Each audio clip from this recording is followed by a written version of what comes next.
ನಮಸ್ಕಾರ.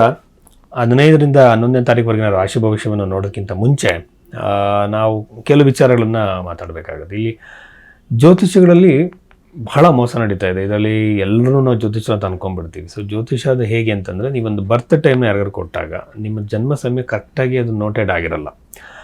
ಅವ್ರು ಏನು ಮಾಡಬೇಕು ಅಂತಂದರೆ, ನಿಮ್ಮ ಜೀವನದಲ್ಲಿ ನಡೆದಿರೋ ಘಟನೆಗಳನ್ನ ಮ್ಯಾಚ್ ಮಾಡಿ ನಿಮ್ಮ ಲಗ್ನ ಯಾವುದು ಅಂತ ಡಿಗ್ರಿ ವೈಸ್ ಕಂಡುಹಿಡಿಬೇಕು. ಇದಕ್ಕೆ BTR ಅಂತಾರೆ, ಬರ್ತ್ ರೆಕ್ಟಿಫಿಕೇಷನ್ ಅಂತ ಹೇಳ್ತಾರೆ. ಇದನ್ನು ಮಾಡೇ ಆದಮೇಲೆ ನಂತರದಲ್ಲಿ ನಿಮ್ಮ ಭವಿಷ್ಯ ನಿರೂಪಣೆ ಮಾಡಬೇಕಾದ್ರೆ ನಿಮಗೆ ಅನ್ವಯವಾಗಿರೋ ದಶೆಯನ್ನು ಅಪ್ಲೈ ಮಾಡಬೇಕು. ಎಲ್ಲರಿಗೂ ವಿಂಶೋತ್ತರ ದಶೆ ಅಪ್ಲಿಕೇಬಲ್ ಆಗಲ್ಲ.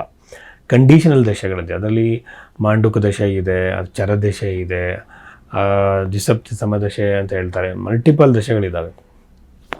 ಅದಾದಮೇಲೆ ಪರಿಹಾರ ಹೇಳುವಾಗ ಜೆಮ್ ಸ್ಟೋನ್ಸು, ನ್ಯೂಮರಾಲಜಿ, ವಾಸ್ತು ಪರಿಹಾರಗಳನ್ನ ಆ ಥರ ಹೇಳೋದಲ್ಲ. ಅದ್ಯಾವುದು ಕೂಡ ಬೃಹತ್ ಪರಾಶರ ಹೋರಾಶಾಸ್ತ್ರದಲ್ಲಿ ಏನೋ ಮ್ಯಾಗ್ನಮ್ ಓಪಸ್ ಅಂತ ಏನು ಕರಿತೀವಿ ಪುಸ್ತಕವನ್ನು, ಬೃಹತ್ ಪರಾಶರ ಹೋರಾಶಾಸ್ತ್ರವನ್ನು, ಅದರ ಪ್ರಕಾರವಾಗಿರುವಂಥ ಪರಿಹಾರಗಳೇನು, ಮಂತ್ರ ಜಪಗಳು, ದಾನಗಳು, ಗಿಡಗಳನ್ನು ನೆಡುವುದು, ಇದನ್ನೇ ಹೇಳಬೇಕಾಗತ್ತೆ.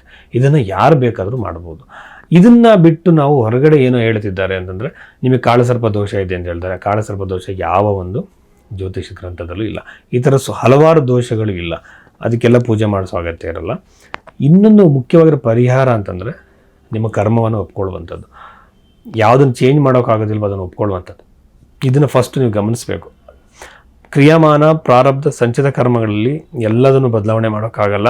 ಕ್ರಿಯಾಮಾನ ಕರ್ಮದಲ್ಲಿ ಇರುವಂಥದ್ದನ್ನು ಮಾತ್ರ ಸ್ವಲ್ಪ ಚೇಂಜಸ್ನ ಮಾಡ್ಕೋಬೋದು. ಅದು ಕೂಡ ಒಳ್ಳೆಯ ನಡತೆಯಿಂದ, ವ್ಯಕ್ತಿತ್ವದಲ್ಲಿ ಬದಲಾವಣೆಯಿಂದ. ನೀವು ಸಾತ್ವಿಕ ದಾರಿಯಲ್ಲಿ, ನ್ಯಾಯವಾಗಿರೋ ದಾರಿಯಲ್ಲಿ ಇದ್ದಾಗ ಮಾತ್ರ ನಿಮಗೆ ಪೂಜೆಗಳು ಪರಿಹಾರವನ್ನು ಸಿಗತ್ತೆ ಹೊರತು ಅನ್ಯಾಯ ದಾರಿಯಲ್ಲಿ ಇದ್ಕೊಂಡು ಯಾವುದೋ ಪೂಜೆ ಮಾಡಿದ್ರೆ ಖಂಡಿತ ಅನುಕೂಲ ಆಗಲ್ಲ.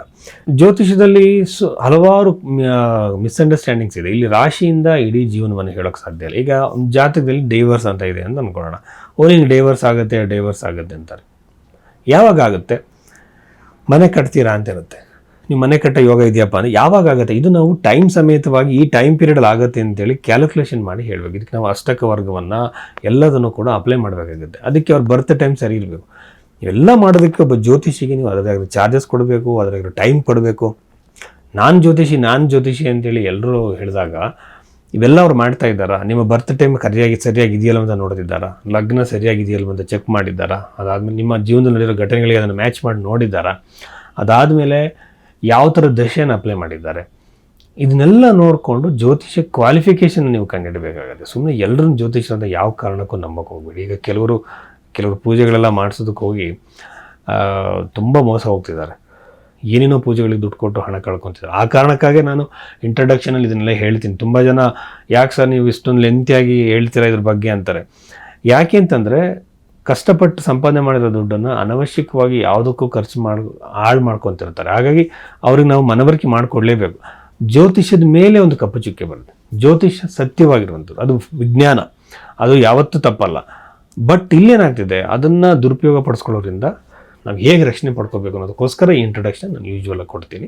ಮೇಷರಾಶಿಯವರಿಗೆ ಸಂಬಂಧಪಟ್ಟಂತೆ ಈ ಒಂದು ವಾರ ಭವಿಷ್ಯದಲ್ಲಿ ನಾವು ಹೇಳೋದಾದರೆ, ಯೂಶ್ವಲಾಗಿ ನಾವೇನು ಮಾಡ್ತೀವಿ ಅಂತಂದರೆ, ಜಾತಕವನ್ನು ಪ್ರಮುಖವಾಗಿ ಇಟ್ಕೊಂಡು ಅನಂತರ ರಾಶಿ ಫಲವನ್ನು ಹೇಳಬೇಕು. ಸೊ ಇಲ್ಲಿ ಬಹಳ ರಾಶಿ ಫಲವನ್ನು ನಾವು ಮುಖ್ಯವಾಗಿ ನೋಡೋದ್ರಿಂದ ಒಂದು ಜನರಲೈಸ್ಡ್ ಆಗಿ ಇಂಡಿಕೇಶನ್ಸ್ ಮಾತ್ರ ಹೇಳ್ಬೋದು. ಅದರಲ್ಲಿ ಮೊದಲನೇದಾಗಿ ಮೇಷರಾಶಿಯವರಿಗೆ ರಾಶಾಧಿಪತಿ ಆಗಿರುವಂತಹ ಕುಜಗ್ರಹ ನವಮ ಭಾವದಲ್ಲಿ ಇರುವಂಥದ್ದು, ಪಂಚಮಾಧಿಪತಿ ಜೊತೆ ಬಹಳ ಒಂದು ಉತ್ತಮ. ಇದೇನಾದರೂ ನಿಮ್ಮ ಜನ್ಮ ಕುಂಡಲಿದ್ರೆ ಇದೊಂದು ರಾಜಯೋಗ.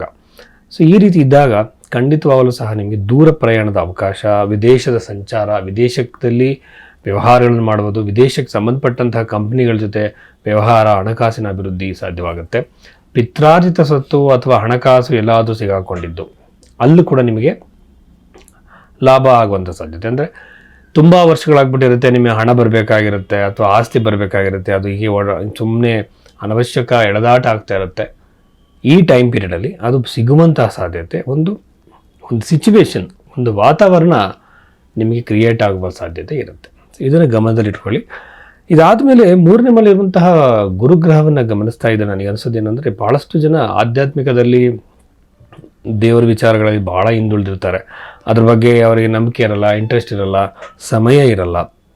ಬಟ್ ದಿಢೀರ್ ಅಂತೇಳಿ ಒಂದು ಆಲೋಚನೆ ಬಂದು ಮನಸ್ಸಲ್ಲಿ ಪೂಜೆಗಳನ್ನು, ಜಪಗಳನ್ನ ಮಾಡೋಕ್ಕೆ ಸ್ಟಾರ್ಟ್ ಮಾಡ್ಬೋದು. ಆ ಒಂದು ಅವಕಾಶ ಗುರುಗ್ರಹ ಬಂದು ರೆಟ್ರೋಗ್ರೇಡ್ ಆಗಿರುವಂಥದ್ದು ಮಿಥುನ ರಾಶಿಯಲ್ಲಿ ಅನುಕೂಲ ಆಗಿದೆ. ಅಲ್ಲಿ ಕೂಡ ಯೂಶ್ವಲ್ ಆಗಿ ಅವರು ಅದ್ರಲ್ಲಿ ತೊಡಸ್ಕೊಳ್ಳೋ ಸಾಧ್ಯತೆ ಇರುತ್ತೆ.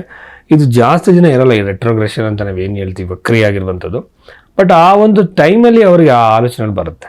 ಇನ್ನು ಕೇತುವಿನ 5ನೇ ಸ್ಥಾನ, ನಾನು ಯೂಶ್ವಲ್ ಆಗಿ ಹೇಳೋ ಹಾಗೆ ನಾವೊಂದು ವಾಸ್ತು ದೋಷವನ್ನು ಕಂಡುಹಿಡಿಯೋಕ್ಕೆ ಒಂದು ಮನೆಗೆ ಹೋದಾಗ ಆ ಮನೇಲಿ ಏನು ಮಾಡ್ತೀವಿ ಅಂತಂದರೆ ಪಂಚಮ ಭಾವ ಅಥವಾ ಚತುರ್ಥ ಭಾವ ಹೇಗಿದೆ ಅಂತ ನೋಡ್ತೀವಿ. ಕೇತು ರಾಹುವಿನಿಂದ ಏನಾದರೂ ಇದೆಯಾ ಸಮಸ್ಯೆ ಅಂತ ನೋಡ್ತೀವಿ. ಅಂಥ ಒಂದು ಸಮಸ್ಯೆ ಇದ್ದಾಗ ಯಾವ ದಿಕ್ಕಲ್ಲಿದೆ ಅಂತ ನಾವು ಹೇಳ್ತೀವಿ.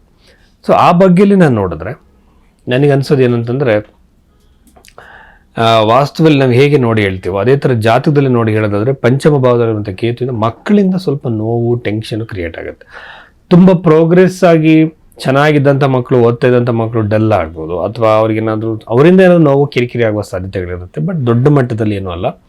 ಇದ್ರ ನಂತರದಲ್ಲಿ ಅಷ್ಟಮ ಭಾವದಲ್ಲಿರುವಂತಹ ಶುಕ್ರ ಗ್ರಹವನ್ನು ನೋಡ್ತಾ ಇದ್ದರೆ ಖಂಡಿತವಾಗ್ಲೂ ಸಹ ವಿವಾಹದಲ್ಲಿ, ವೈವಾಹಿಕ ಜೀವನದಲ್ಲಿ ಕಿರಿಕಿರಿಗಳು, ಸಮಸ್ಯೆಗಳು, ನೋವುಗಳು ಕ್ರಿಯೇಟ್ ಆಗುತ್ತೆ.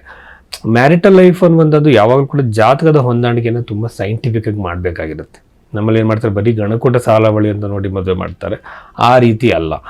ಹುಡುಗಿಯ ಆಯುಷ್ಯ, ಹುಡುಗನ ಆಯುಷ್ಯ, ಆರೋಗ್ಯ, ಸಂತಾನ, ಸೈಕಾಲಜಿಲಿ ವಿಪರೀತ ಕೋಪ, ಅಹಂಕಾರ, ಇಂಥ ಜಾತಕಗಳನ್ನ ನಾವು ಮ್ಯಾಚ್ ಮಾಡಬಾರ್ದು. ಗಣಕೂಟ ಸಾಲಾವಳಿ ಸಂಖ್ಯೆ ಅದೆಷ್ಟೇ ಬರಲಿ, ವಿಪರೀತ ಕೋಪ, ಅಗ್ರೆಸಿವ್ನೆಸ್, ಒಂದು ಮೆಂಟಲ್ ಪ್ರಾಬ್ಲಮ್ಸ್ ಇರುತ್ತೆ, ಇಶ್ಯೂಸ್ ಇರುತ್ತೆ, ಮೆಂಟಲ್ ಇಶ್ಯೂಸ್. ಅಂಥ ಜಾತಕಗಳನ್ನ ರಿಜೆಕ್ಟ್ ಮಾಡಬೇಕು. ಆವಾಗ ಮಾತ್ರ ಒಂದು ಮ್ಯಾರೇಜ್ ಸಕ್ಸಸ್ಫುಲ್ ಆಗುತ್ತೆ. ಸೊ ಆ ಬಗ್ಗೆ ನೋಡಿದಾಗ ಈ ಒಂದು ಸಂದರ್ಭದಲ್ಲಿ ಕುಟುಂಬದಲ್ಲಿ ಕಲಹ, ವೈಮನಸ್ಸು, ನೆಮ್ಮದಿ ಹಾಳಾಗುವಂಥದ್ದು ಸಾಧ್ಯತೆ ಹೆಚ್ಚಾಗಿರುತ್ತೆ. 10ರ ಮೇಲೆ ರಾಹು ಇರುವಂಥದ್ದು ನೌಕರಿಯಲ್ಲಿ ಕೆಲಸ ಮಾಡ್ತಿರೋರಲ್ಲಿ ಸಡನ್ ಚೇಂಜಸ್ನ ನೀವು ನೋಡ್ತೀರ. ಸಡನ್ ಚೇಂಜಸ್, ಈಗ ಸಡನ್ ಆಗಿ ಅಲ್ಲಿ ನಿಮಗೆ ನೋವು ಉಂಟಾಗೋ ಘಟನೆಗಳು ನಡೆಯೋದು, ವರ್ಕಿಂಗ್ ಎನ್ವಿರಾನ್ಮೆಂಟಲ್ ಸಮಸ್ಯೆಗಳು ಕ್ರಿಯೇಟ್ ಆಗೋದು, ಜಾಬ್ ಚೇಂಜ್ ಕೂಡ ಆಗುವಂಥ ಸಾಧ್ಯತೆ, ಹೊಸ ಜಾಬ್ನ ಹುಡುಕ್ತಿದ್ರೆ ಅವಕಾಶಗಳಿದೆ.